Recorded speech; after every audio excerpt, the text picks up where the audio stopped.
few years ago, I watched a movie about the punk subculture in Salt Lake City. As a natural evolution of the hippie movement, punks are anti-establishment and possibly a tad angrier than their predecessors. At one point in the film, one of the main characters was viciously accused by the protagonist of not being a real punk, but posing as an establishment wannabe. She was branded a poser, a pretender, a fake.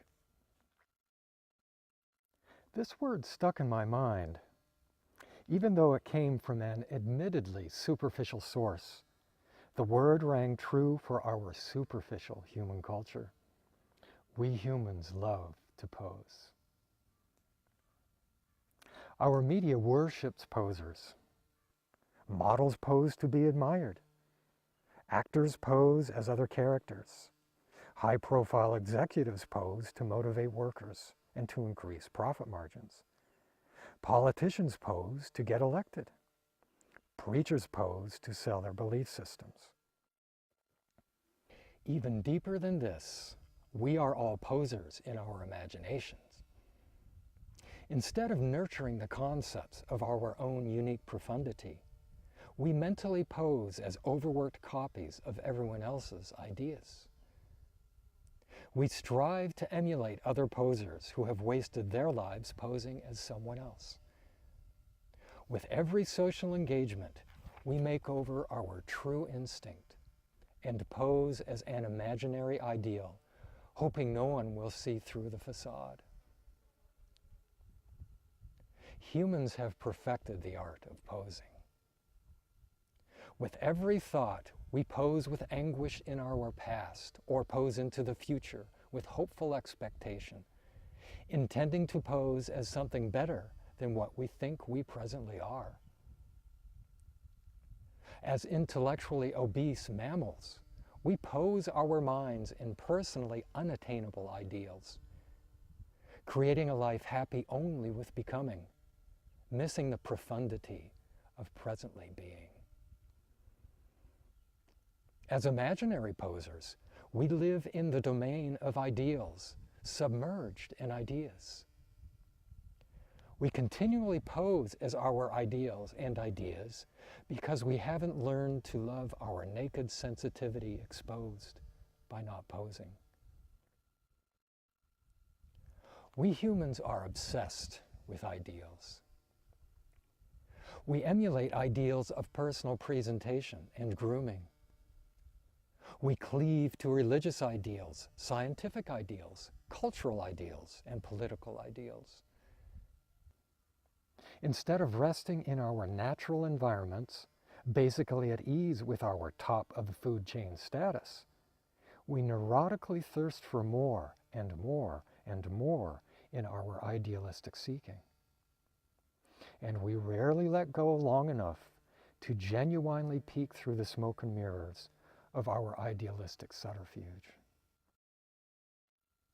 This is the basic problem of being human. In being able to imagine more, we are not happy with what we are. Obsessing as an imagination that dwells excessively in the past or future, we miss the fleeting completeness of the present. In being able to pose as something we intrinsically know we are not, we cut the cord of truthful communication with our innermost sanctity. Being able to pose fantasy as reality, the head is granted dominance over the heart.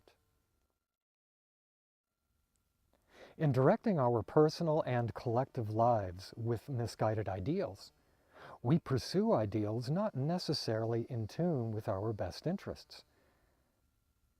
Because we are often more in touch with what we want ourselves to be instead of what we really are, we create artificial environments supporting our sense of make-believe. In our technological bubble of make-believe, we create barriers of denial to protect us from the feedback of our degraded natural environment. As a result, we convince ourselves we live in the best country because it feeds our patriotic ideals, We believe we are a superior culture or race to satisfy our ideal of supremacy. We profess to adhere to the most sanctified spiritual tradition to protect our ideal of ultimate survival. We deny our technological intrusion rapidly rapes the natural world, coddling our idealistic self-image as an advanced species.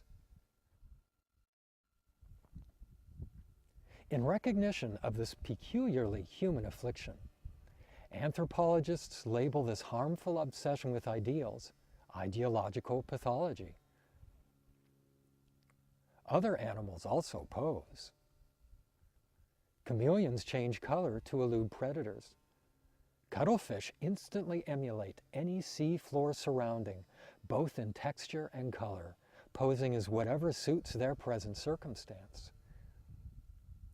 Wild creatures embrace many kinds of camouflage, but their posing doesn't create a pathology that harms their own well-being. And their posing doesn't impose upon the well-being of their natural environment. You would think that with our special talent to imagine ideals and ideas, that we would use it to enhance our position in life. To some extent, this has happened. The advances in healthcare, food production, and communication, to cite just a few examples, have all benefited those it touches in endlessly unnameable ways. But because our idealization is not always in touch with our instinctual guidance, we all too often create superficial comforts at odds with our total well-being. Those of us lucky enough to live in relative middle-class opulence choose where to live, how to live, what to wear, what to eat, how to be entertained, and what to drive. Our choices are endless.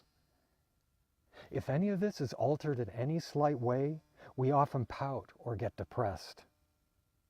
In being able to pick and choose our brand of superficial ideal, we fall apart if the ideal is not repetitively attained.